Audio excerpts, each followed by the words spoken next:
I mean, yes, there is a possibility of anything happening. We could end the world tomorrow. We could have no future. We could definitely not have a lot of good things that we expected to happen. But yes, there is a possibility that the Gator Bowl could be canceled due to the COVID-19 pandemic.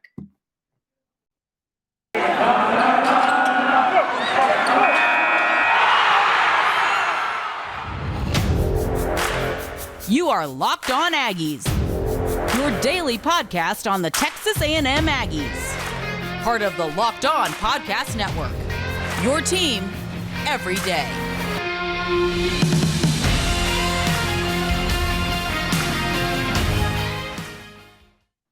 Hello, everybody, and welcome back to another episode of Locked On Aggies, presented by the Locked On Podcast Network. Cole Thompson back here in the driver's seat talking all things Texas A&M. And today, why don't we break down what we know right now about Texas A&M, the COVID-19 pandemic, what to expect moving forward, where does Texas A&M go, what are the options, and so much more. Thank you so much for making us your first listen every single day. Check us out on iTunes, Spotify, YouTube.com. Yep, subscribe to the channel right down there below. And, of course, follow us at the LockedOnPodcastNetwork.com. This episode of Locked On Aggies is brought to you by NetSuite. NetSuite is the number one source that you could use for all different types of cloud financial systems to power through your growth. Head on over to netsuite.com and use the promo code LOCKEDON. That's /LOCKEDON for special end-of-the-year financing on the number one financial system for growing businesses today. As always, my name is Cole Thompson. I am the host of the show, and I love public feedback. So anything you can do to make this a more quality-sounding podcast Monday through Friday, give me a follow, give me a shout-out, and I will add it into the mix. Secondly, Locked On Aggies. Locked On Aggies is your number one source for all things 12th May-related content found here on LOP. You can always subscribe on iTunes, listen on Spotify, and if you can't do any of that, listen live every single day at LockedOnPodcast.com. All right, so Texas A&M, what do we know right now going into the bowl game? For starters, there's going to be a lot of opt-outs. We already know that there's been a few. Kenyon Green, Jalen Weidemeyer recently joined the list. That includes Jaden Peavy, Leon O'Neal, Isaiah Spiller. There's a lot. There are a lot of opt-outs for this game of players who are detrimental to the team's success. But according to Billy Lucci of TexAgs, it was later confirmed by other sources that there is simply a spot of A&M not being able to field a team for the Gator Bowl next week. And it's in large part due to a COVID outbreak that has come through College Station. It is in large part due to COVID-19 kind of ravishing us through the country. It's right now kind of growing to a new level with the Omicron variant. And because of that, there has been an outbreak. And when that does happen, that does lead to potentially an opportunity to maybe have to cancel the game. You're not going to reschedule it. You're not going to move it over. You're not going to go ahead and try to fix it. You're not going to find a new opponent. It just is going to be the case. And unfortunately, this is something that I could actually see start happening around the country. You're already seeing how in the NFL, everything is moving over to Zoom. You're already seeing COVID protocols be re-advanced to a higher level than they were well back last year. They're trying to stay active. They're trying to go ahead and move this into the right direction. And right now, there is no guarantee that Texas A&M can field a team. Now, again, could they field a team if they didn't have all the opt-outs? That's another question that I really don't know the answer to. Maybe they could. Probably not the right answer. I mean, probably just not exactly what I would expect for this. But you do look overall. You do look at what this team brings to the table. And right now, it does come down to, can you field a roster? Can you actually field a roster going into this game against Wake Forest?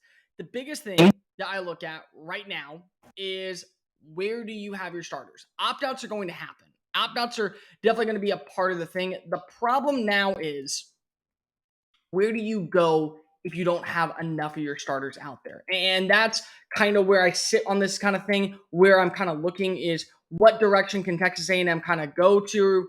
And they're paused everything. Everything in College Station is shut down. They're not doing practice. They're not doing anything. They're just staying put. They're staying away. They're not making sure that they're not going out and they're trying to get practice and get ready for the game. That's not the case. They are staying away. And according to Greg McGarry, the CEO of the TaxSlayer Gator Bowl, stated that multiple media outlets that he still expects the game to be played and that A&M officials are keeping them in the loop. So this really could come down to the very last second. The team has been and is meeting virtually until this past day. They were released yesterday to go home for Christmas. They'll be back on Sunday to prepare for the game. At that point, what will happen is they will have a COVID-19 test. They will have as many COVID-19 tests as possible. And depending on how many players are out with COVID, whether that be they test positive, whether it be asymptomatic, there's whole rules with the NCAA that are completely different than what's inside of the NFL. When you look at that, when you put that into perspective, when you put that into the conversation, that's what changes things up. If you don't have enough players, not just starters, players, you're not going to be able to fill the team. And you think that for 1 second, you'd have enough players because if you have over 95 players on the roster. Yeah, but you also have the option to opt out. Because if I think a lot of people don't want to pay the money, pay the funds, pay the issues to go all the way, travel down to the likes of Jacksonville, Florida, to watch their team get obliterated because of they're playing practice squad players, because of they're playing walk-ons, because they're playing against the number 17 team in the country.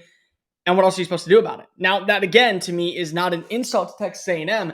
That's more so just saying what is the reality of it. It's not that A&M doesn't want to play in this game. They absolutely would want to play in this game. But what else can you do?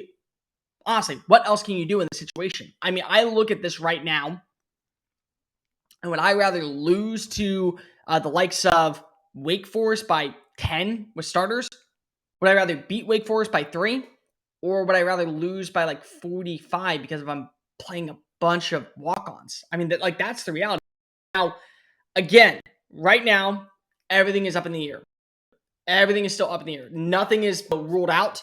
It just is a possibility. And the biggest thing that you'll have to watch for is what happens after December 26th when players start returning. If they return and everything seems hunky-dory and everything seems to be trending in the right move, yeah, you're in a really good spot. You're in a very, very, very good spot. However, the biggest problem is you look at what Texas A&M is and where Texas A&M is at. It's going to come down to really good COVID tests. And on top of that, it's going to come down to Jimbo Fisher finding the right staff members. We don't know how many more players are opting out of the bowl game, how many more players are declaring for the NFL draft, how many more players are making that mark. Who is going to join in that conversation? We have no idea. We absolutely have no idea about any of that. So with that being said, it's hard to see a bowl game being played until you get your COVID test results back. That's the reality of it. And unfortunately, it's unfair. It's unjust. It's not right for the players who have worked hard this season that want to play in the bowl game, but they're not going to field a team of just a bunch of walk-ons. It's not going to happen. And as long as the COVID, and then you got to look at who's opting out. How many more players are opting out? We know Kenyon Green is going out. We know the likes of Kenyon Green's going out. We know that Isaiah Spiller's out. We know Leon O'Neal's out. We know that Jaden Peavy's out. We know Isaiah Spiller's out. Who else? I mean, you still have a lot of names that could opt out in the next couple of days. I mean, Anaya Smith is one. Michael Clemens is one. Tyree Johnson is one. Andre White, if he wants to transfer, is one or go pro. Aaron Hansford is one. There's a lot of players who still have the opportunity to say, I'm done. My time at A&M is up. I'm going to opt out of this bowl game. And it would not shock me now that there's the COVID-19 variant going around and how many players are testing and how they don't want to go ahead and play in this game after being sick for all week and just prepare for their next chapter of lives. It would not shock me to start seeing more and more opt-outs coming in the next few days. This episode of Locked On Aggies is brought to you by PrizePicks. I've been talking about PrizePicks now for a hot minute, and if you haven't signed up, well, what are you waiting for? It's college football action that makes college basketball more exciting. It's the leader of all college sports and daily fantasy action. PrizePicks offers more college football and more basketball props than anybody else in the world, and they offer it from 5-star players to mid-level talent. So it doesn't really matter if you're a fan of Murray State, a fan of Alabama, Texas A&M, or Wright State. You can go ahead and pick those players. All the users, all they have to do is just deposit up to $100, and you will receive a 100% welcome bonus with your first deposit when you use the promo code Locked On. So very simple. You bet 20, you get 20. You bet 100, you get 100. 100% back to you. Pick anywhere between 2 to 5 players with an over-under on the projections, and you can win up to 10 times the level of entry that you had at the very beginning. Entries can be made in 60 seconds or less. It's that easy. PrizePicks is safe and offers fast withdrawals for you. Go ahead, stop sitting on the sideline, use the promo code Locked On, go to the award-winning app store today, and use PrizePicks. Fantasy sports made easy. Now, picture this for 1 second. This is the putt to win the tournament. If you sink it, you are getting the green jacket. But on your backswing, your hat falls over your eyes, and you can't really see what happens next. Is this kind of how you're running your business? Poor visibility is something that is relying you from using spreadsheets and outdated financial software. So go ahead and use it to see the full picture. Upgrade with NetSuite by Oracle. NetSuite is the #1 cloud financial system to power your growth. It has everything that you need from auto-mute to auto-process to close your books in no time while staying ahead of the curve. 93% of surveyed businesses increase their visibility and control after upgrading to NetSuite. Over 28,000 businesses already are using NetSuite. So for New Year's, why not go ahead and ring it in with a brand new system at NetSuite by using the promo code LOCKEDON, LOCKED at netsuite.com/lockedon. netsuite.com/lockedon. Head on over to netsuite.com/lockedon for your once-in-a-kind financing offer for the #1 financial system for growing your business. That's netsuite.com/locked, LOCKED.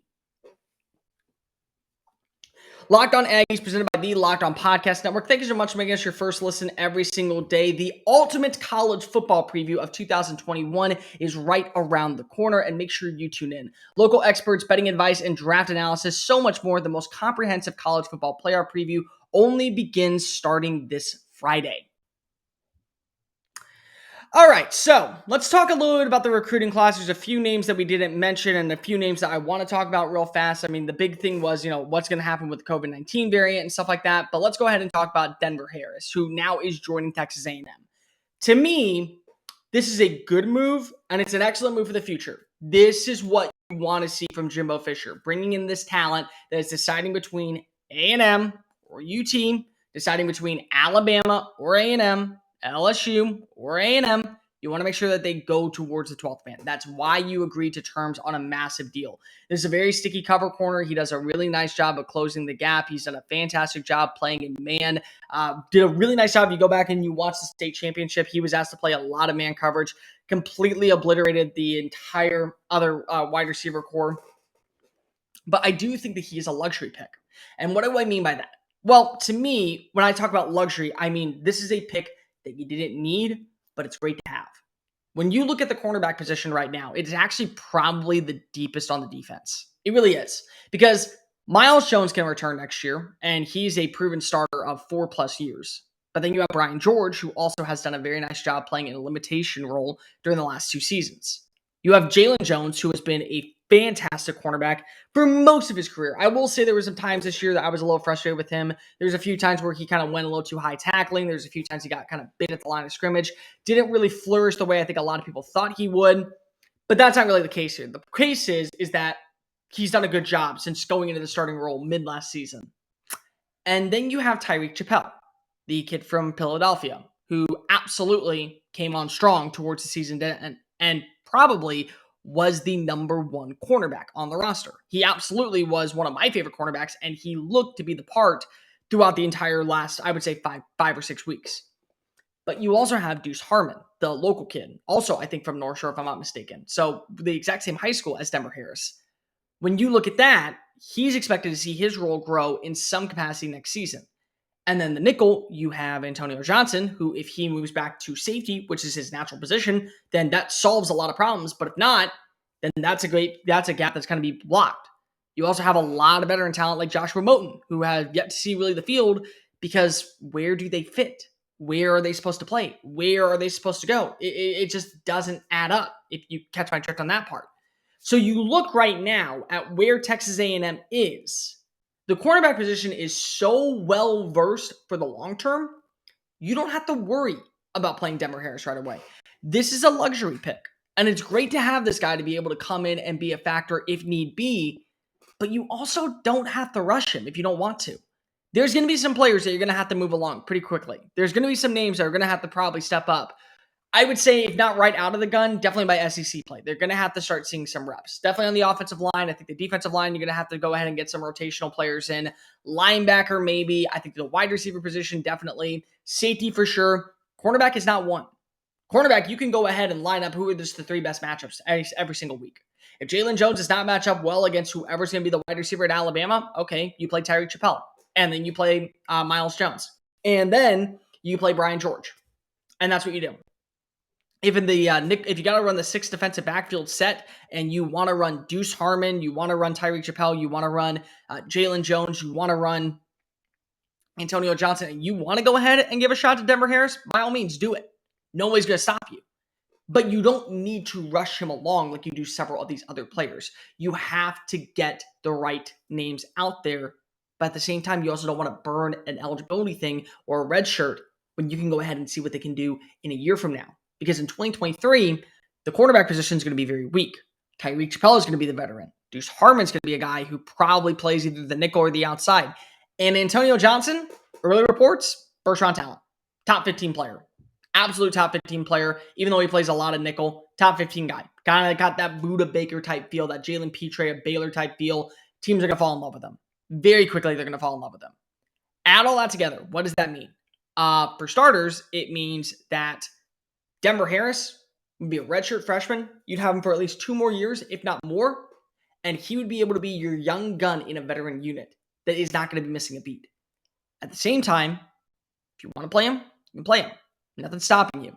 But the reason why I'm probably not as excited about the Denver Harris, and I probably didn't talk about it as much, is because I look at names who I think are going to play an impactful role right away. I feel like Bryce Anderson is going to be one of those guys. I feel like maybe Jared Kerr is going to be one of those guys. I feel like Walter Nolan is going to be one of those guys.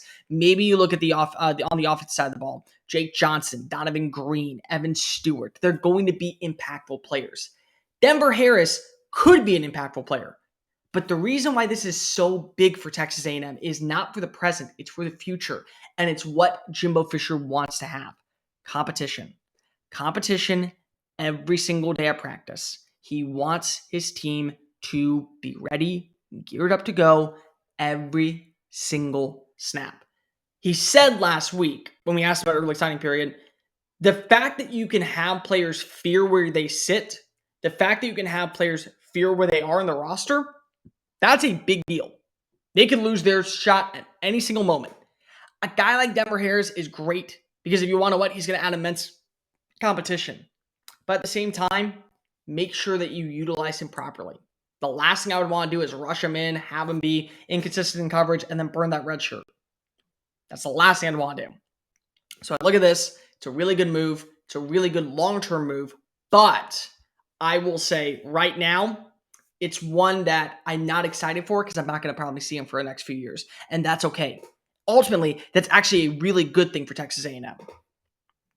The holiday season is right around the corner, and BetOnline has you covered for more props, odds, likes, and more football that continues on as the college bowl games go and the pro football playoffs are right around the corner. BetOnline.ag is your number one spot for all sports live action. Head on over to the website or use your mobile device to sign up and retrieve your 50% welcome bonus with your first deposit. All you got to do is use the promo code LOCKEDON to receive that bonus, LOCKEDON to receive that bonus. Basketball, football, NHL, boxing, UFC, and so much more. Don't sit on the sidelines. Get into the action now. The fastest and easiest way to bet on all your favorite sports. Go ahead and get started with betonline.ag, where the game starts. This episode of Locked On Aggies is brought to you by Built Bar. The holiday season is right around the corner, and you know you need some stocking stuffer, so why not get a delicious, nutritious treat that's low in calories, low in sugar, high in protein, high in fiber, great for you, and it gets the best of both worlds. Delicious and healthy. There's so many flavors, you'll have a hard time choosing. Would you rather have the mint brownie, the raspberry, the cherry, the double chocolate, cookies and cream, peanut butter brownie? Built Bar gives you that extra fuel this holiday season to get you pushing through those mall doors and battle through all the holiday shoppers. If you're just standing in an endless shopping line, go ahead, munch on the bar a little bit, and it will give you that kick and boost that you need to achieve greatness while throwing it in your body and throwing it in on the market line. Now, of course, don't tell Santa Claus because we won't either, but you could always give the best holiday gift as a stocking stuffer for one of your favorite people with a Built Bar. And with it now having the brand new Fluff Puff Bars, go ahead and cozy up with them with a nice cup of hot chocolate, a cup of hot tea, dip them in the piping hot cup of whatever you want, and give yourself a little bit of flavor. Go visit BuiltBar.com and use the promo code LOCK15 to get 15% off at BuiltBar.com. Stop eating the salty sweets and enjoy a treat that will meet your needs. Built Bar from BuiltBar.com. Locked On Aggies, presented by the Locked On Podcast Network. Thank you so much for making us your first listen every single day. Now make sure your second listen is Locked On Bets with your boy Q and handicapping expert Lee Sterling. Get daily picks, wagers, odds, and much, much more as you look forward to the upcoming betting bowl season. Stop on by, presented by betonline.ag. Go ahead and visit them with Locked On Bets. So let's close things out with this. Who is my favorite player in this upcoming recruiting class? Who's the guy that I'm most excited to see come in and make an immediate impact? I will say right now, there's two. For starters, let's go with Connor Wengman. And the reason why is because Wengman could be the guy for a very long time. If by some chance he beats out Haynes King, and by some chance he beats out Max Johnson, well, you have your starting quarterback for the next 3 years. One of the biggest reasons why A&M was able to go 9-1 in 2020 was because they had a veteran capable starter. So even if next year Connor Wengman goes, let's just say 10-2, that's a building block. And let's just say a year later when, you maybe still have Damon Demas and you have Moose Muhammad and you have still a veteran offensive line and he's the young guy on the roster. He's the young guy. And other young guys like Evan Stewart and Amari Daniels and LJ Johnson and Le'Veon Moss are all making an impact on the run game. He's the young guy on the veteran roster that allows him to take that next step.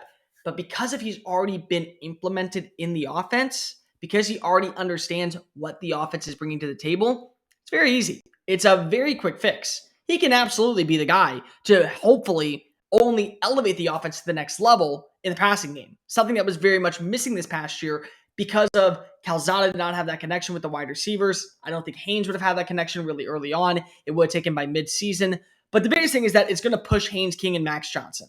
Haynes King and Max Johnson are going to force themselves to go to balls to the wall. And basically what I mean by that is you're going to see the best quarterback play possibly you've ever seen at Texas A&M in program history. And the reason why, because all of these guys could start. If you really want to ask me why, all of these guys could start right away, but only one can get the starting job.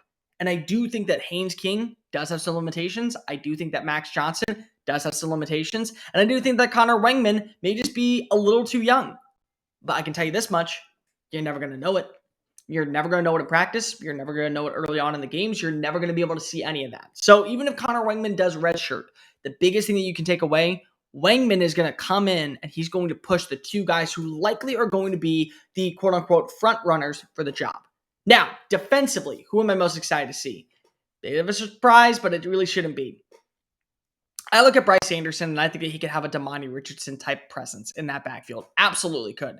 The way that I watch him play, the way that he plays in coverage, the way that he's willing to hit in the open field, that's what you want. You want a rangy safety. In fact, the best way I can put it, he reminds me a lot of what Leon O'Neal did this past year. Guy was a rover. You can say he was a safety because he was, but he really was a rover. He did a little bit of everything. You can ask him to play in zone coverage. You can ask him to play single high. You can ask him to play in the box. You can ask him to blitz. You can ask him to tackle against the run. You can ask him to play in zone coverage down in the box. You can ask him to do a lot of different things. And Bryce Anderson kind of mirrors those skills. Very quick, very attention to detail oriented, very good at closing the gaps, good cover skills, good vision, good at tracking ability when playing in coverage, and is physical. Does like to hit players. That is the big contributor. And you may be losing to Damani Richardson. Who knows? He may be going to the NFL draft. You may be losing. You may not be able to go get another guy like Jordan Gilbert to take that next step. You may have to play a young name in the secondary. Of the secondary players that they added this offseason, the one that I'm most excited for is Bryce Anderson. The way that he just plays the game, the way that he just utilizes his speed, and the way that he is able to close down and tackle, that physicality that Leon O'Neal is departing College Station with, Bryce Anderson brings in. Those, to me, are the top two names to watch for. One, because if you get to see the competition of quarterback play only be elevated by the style of what a guy like Wengman is going to bring to the table with his accuracy, with his long ball, with his trajected passes, all of that. And then you have Bryce Anderson on the other side, who can be an immediate factor on some capacity, very similar to what you saw from Damani Richardson when he entered College Station well back in 2019. That's going to do it for this edition of Locked On Aggies. Make sure you're following us on social media at Mr. Cole Thompson and at Locked On Aggies. I'll be back tomorrow to break down the news of Kenyon Green. Let's talk about his NFL draft status, where he best fits, and if the bowl game does happen, which as of now it is, what Texas A&M will do in his place at left guard. See you tomorrow, and remember, get him, y'all.